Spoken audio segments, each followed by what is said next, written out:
More on our top story tonight, these huge upsets in the presidential race. We're back with our all-star political panel, Shira Toeplitz of Roll Call, David Rare from George Mason University, and Ron Christie with GoVote.com. Welcome back, guys. Welcome back to the audience. I want to show this brand new spanking ad from Rick Santorum. It's getting a lot of talk. Listen to this. The establishment is once again telling us to fall in line and vote for their backroom hand-picked moderate candidates. In fact, we should simply follow them blindly, just like we did last time, over a cliff. That's pretty good. You got to admit that's well done. Shira, I want to go to you because you actually grew up in Santorum's district. This is his ad, and it reminds me of that old Mac ad, Apple ad. Is Santorum the Mac and Romney the PC? What's going on here?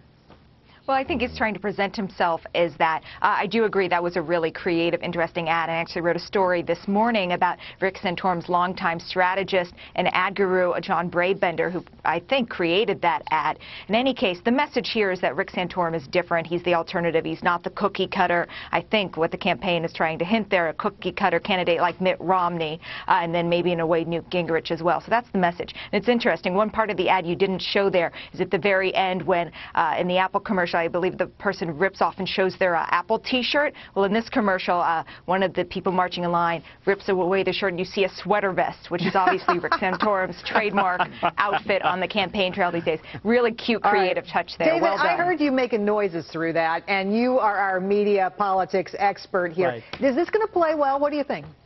Well, I think it's South Carolina. It's about economic growth, getting the country going, and getting rid of Obama. And while it's clever and John's just magical at what he does, I don't think the average South Carolina voter says to himself, who beats Obama? Right. And Rick's at Interesting. 11%. So it doesn't get down to brass tacks for you. Ron, how did you react to that? Is that a message that will resonate? Well, I don't think so. I think it's a brilliant ad, certainly, and it's very clever. But I think people in South Carolina and around the country are looking at these Republican candidates and saying, what are you going to do to revitalize the economy? What are you going to do to strengthen our national defense? And most importantly, how are you going to project a positive image moving forward for the United States? So, clever ad, but I don't really think it touches on what people are very concerned about right now. Can I talk about something that has me fired up today? And that's the president in Disney World. He's at Disney. He's making a big speech about tourism. And, well, everybody was on fire about this today. Listen to this. He's giving a speech today. Guess where he's going to be giving the speech? Fantasyland. Yeah. He's giving a speech in Fantasyland.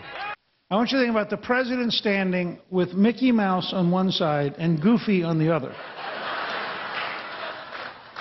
And I'll let you decide which cabinet offices he's likely to offer the two of them while he's there.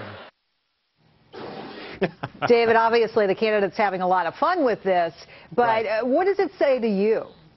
Well, it says to me, good for President Obama to encourage tourism in the country. We need all the foreign tourists we can to grow the economy. I do think politically it's bad for him because it'll be used against him in the coming campaign. Ron, you know, look, I feel sorry for the families who were there and had Main Street there closed down while the president was doing his little press conference there. But as we all know, Florida has 10% unemployment, much higher than the rest of the nation. The president promising 1 million jobs to be created over a decade. Does he have resonance with this, or does he really look like he's just campaigning ahead of the GOP political battle there, the primary? Oh, there's no question he's. Oh, I'm sorry. Ron, go right ahead. Go And ahead, Shira, Ron. we'll get to you next, okay? I was going to say there's no question that he's campaigning.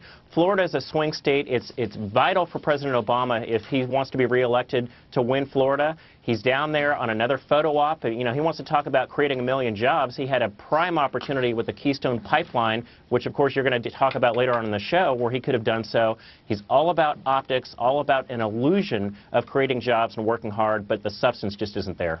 Shira, what do you say? I think the presentation of this, I mean, this should have been a pretty easy press hit, right? Everyone loves tourism. It's a great cause, right? This should have been really easily executed. But putting him in Disney World, even though Florida, granted, is a swing state, putting him there and that image of him with the castle behind him, I mean, it's incredible. It's just totally out of this world. What was wrong with going to a place like America's National Park?